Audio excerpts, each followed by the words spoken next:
Lo que están pidiendo, con un asterisco. Hoy Liotti en La Nación confirma que el ministro, fue a ver al jefe del Tesoro de los Estados Unidos para pedirle 35. Querían 35, no 20. Al final, el pedido al Fondo Monetario es de 20.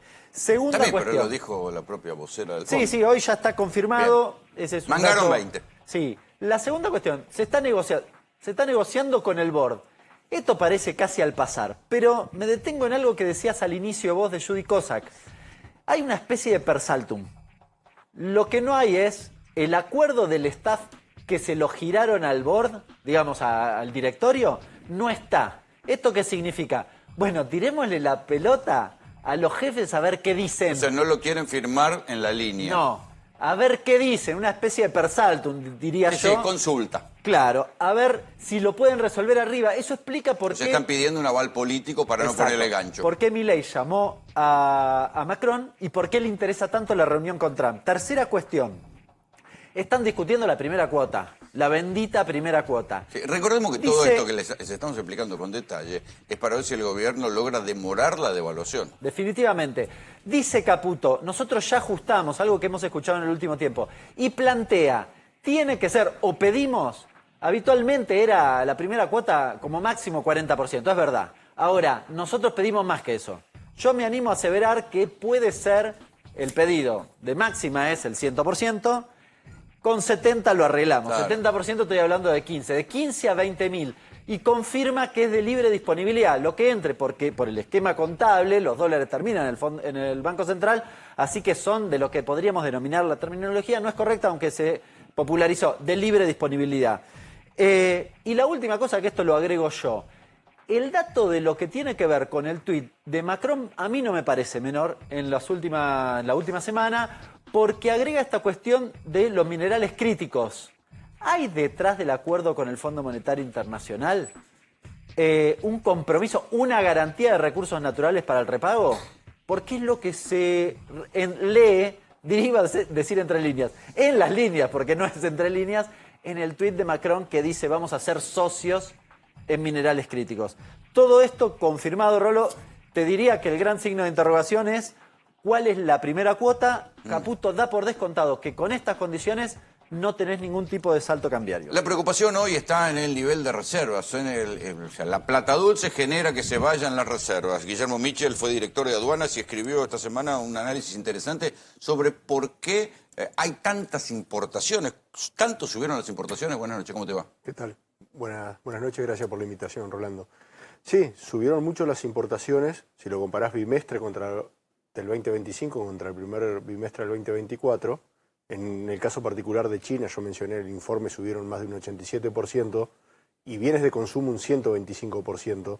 Ahora, o sea, viene la plata dulce, estamos importando cualquier cosa. Cualquier cosa. Ahora vos me decís, che, no comparés con el 2024 porque hubo una depresión económica, etcétera. Bueno, comparemos con el 2023. El primer bimestre del 2025 es un 50% superior al 2023 e incluso superior al 2022. ¿Qué te quiero decir con esto? La política que ustedes mencionaban de atraso cambiario no solo afecta a la industria local, le quita competitividad a la industria argentina, afecta al empleo argentino, sino que también genera de la necesidad de estoquearse con bienes.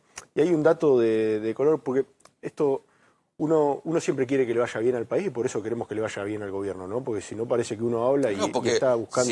Si hay una devaluación vamos a sufrirla todos.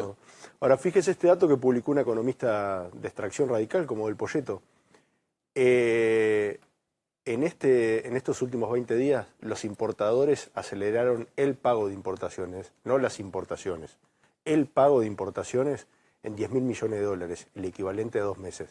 Y esto lo que te muestra es... que ven que pueden, si esperan, le puede salir más caro. El famoso carry trade del que hablábamos se estaba dando en el comercio exterior, entre las importaciones y las exportaciones. ¿Qué hacían los importadores? Atrasaban el pago de las importaciones para jugar en el mercado local con la tasa en pesos. ¿Y por qué se da esto? Porque hay un dato muy relevante, Hernán siempre lo menciona. El 50% de las operaciones de comercio exterior en la Argentina son entre empresas vinculadas. La automotriz argentina con su accionista de la automotriz o en Estados Unidos, en México o en Brasil. Eso les permite jugar con el flujo de la caja porque es la misma plata de la misma empresa. Y eso es lo que se está dando ahora. Se dio una puerta 12, donde todos los importadores lo que Claro, dijeron porque es... hacían antes. Entraban dólares, los pasaban a pesos, hacían la bicicleta y después en algún momento los devolvían. Y demoraban el pago de las importaciones. Se dio este efecto de puerta 12, donde todos los meses ves que, todos los días, perdón, ves que en cada ronda el Banco Central pierde por el MULC, es decir, las importaciones son superiores a las exportaciones, pierde por el CCL y por el MEP, porque ves que usan dólares para intervenir, que es para lo que quieran este refuerzo de libre disponibilidad, y además pierden dólares porque hay retiro de depósitos del sistema. ¿Y es sostenible esto, aunque venga la plata del fondo?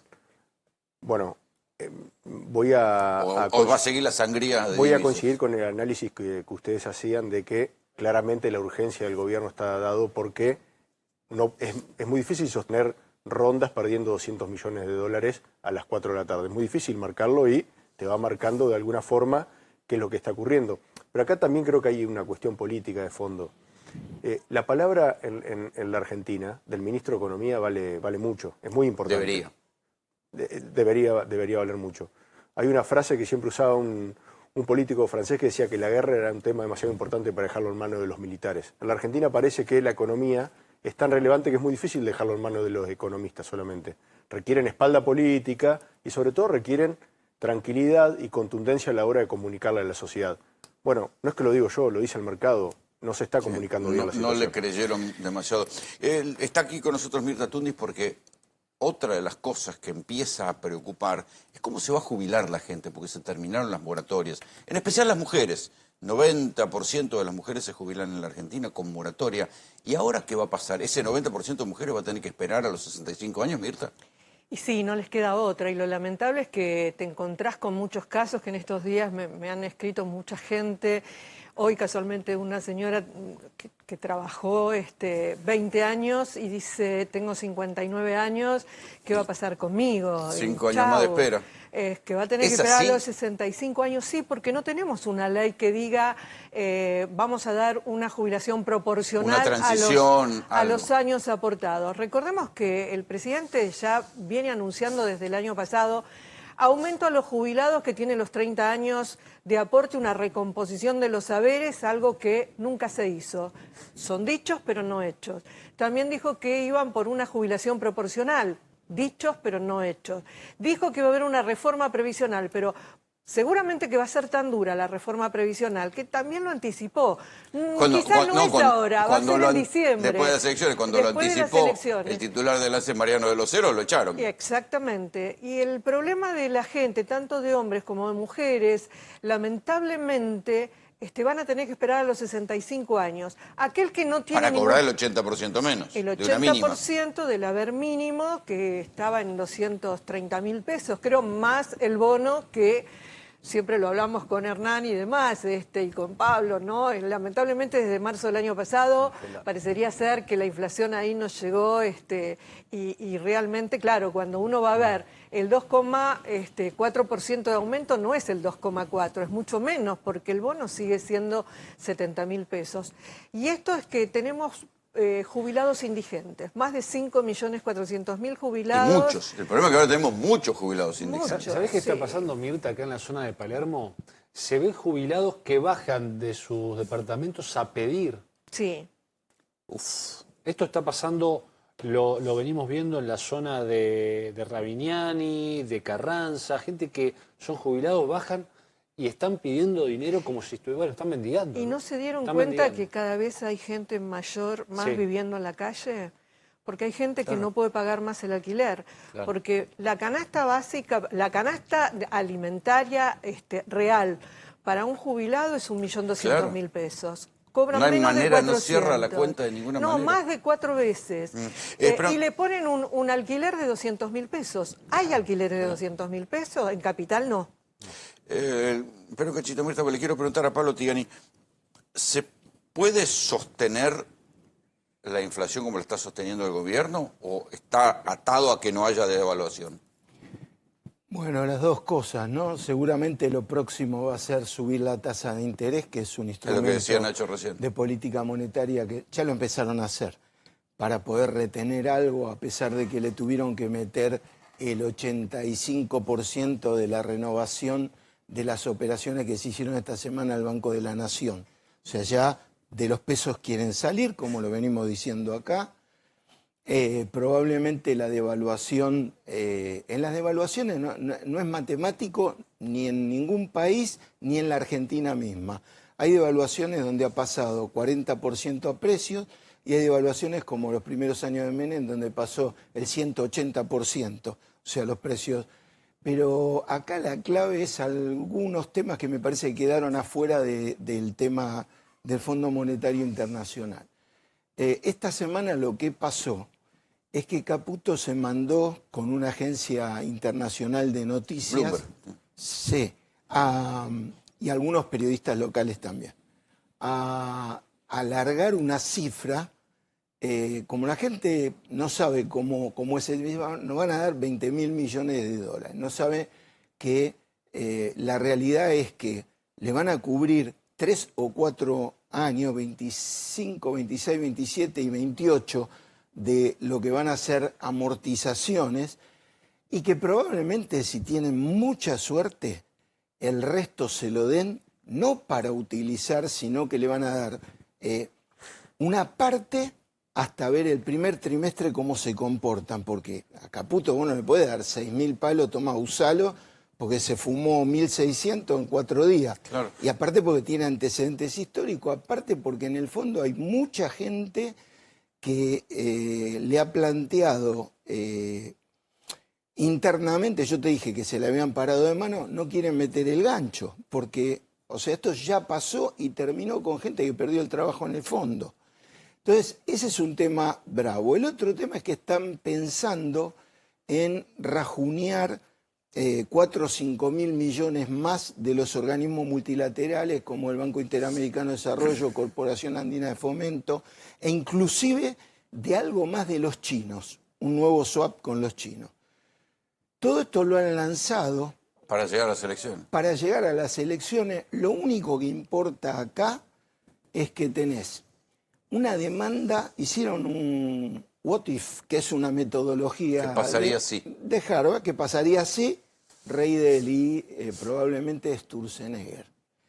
¿Qué pasaría si un escenario base, un escenario optimista y uno pesimista, y después diversifican 3 equipos, qué es lo que da? Y ninguno da bien, ninguno.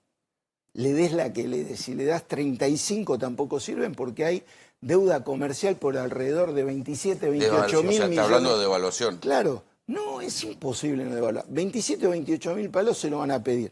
O sea, este what if es así, es oferta y demanda de divisas. Vos tenés un escenario base donde decís, bueno, a ver, algo moderado, uno optimista y uno pesimista.